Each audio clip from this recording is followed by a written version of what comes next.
আসসালামু আলাইকুম প্রিয় দর্শক। ফসল উৎপাদনের জন্য বালাইনাশক ব্যবহার করতে হবে, আর আপনারা চেষ্টা করবেন ফসলের জমিতে জৈব বালাইনাশক ব্যবহার করার জন্য। জৈব বালাইনাশক যদি আপনি ফসলে ব্যবহার করেন তাহলে ফসল যেমন নিরাপদ থাকবে, পরিবেশও কিন্তু ক্ষতিগ্রস্ত হবে না। এই যে দেখেন কীটনাশক দিচ্ছে কৃষক, এটা কিন্তু জৈব বালাইনাশক স্প্রে করা হচ্ছে। তো আপনারা দেখবেন যে সকালবেলা কীটনাশক দিয়ে বিকালবেলা ফসল বাজারজাত করে, এই কাজটা করা যাবে না। কীটনাশক দেওয়ার পরে প্রত্যেকটা কীটনাশকেরই একটা ন্যূনতম সময়সীমা দেওয়া থাকে, যে এই সময়ের ভিতরে ফসল উত্তোলন করা যাবে না। কে আসেন আপনি এই যে জৈব বালাইনাশক ব্যবহার করতেছেন, এতে করে কি আপনার পোকামাকড় মারা যাইতেছে না? অবশ্যই মারা যাইতেছে।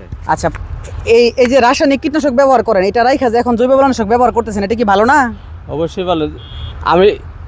আমি নিজে খাবো এবং অন্য এটাই খাওয়াবো, যাতে পরিবেশ ঠিক থাকে, আমি সুস্থ থাকবো, দেশের মানুষ সবাই যাতে সুস্থ থাকে। এটা কি আপনি খাওয়ার জন্য নিছেন? অবশ্যই। আচ্ছা, তাহলে এটা আপনি খাইবেন, আরেকজন নিরাপদ ফসল খাওয়াইবেন। অবশ্যই। এই যে কীটনাশক দিচ্ছেন, ফসলটা কয়দিন পরে উঠাইবেন? এক সপ্তাহ। তাই দর্শক, তাহলে দেখেন 1 সপ্তাহ পর কিন্তু তিনি আবার এই জমিতে ফসল উত্তোলন করবেন। ফসল ওইখানে উত্তোলন করে তিনি রেখেছেন কীটনাশক দেওয়ার আগে। হ্যাঁ।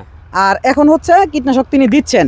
রাসায়নিক কীটনাশক ব্যবহার করলে যেরকম পোকা মারা যায়, জৈব বালাইনাশক ব্যবহার করলে কিন্তু তেমনই মারা যায়। এটা কৃষকের মুখের কথা, আমার মুখের কথা না। সুতরাং আপনারা রাসায়নিক কীটনাশক ব্যবহার করা পরিহার করুন, জৈব বালাইনাশক ব্যবহার করুন।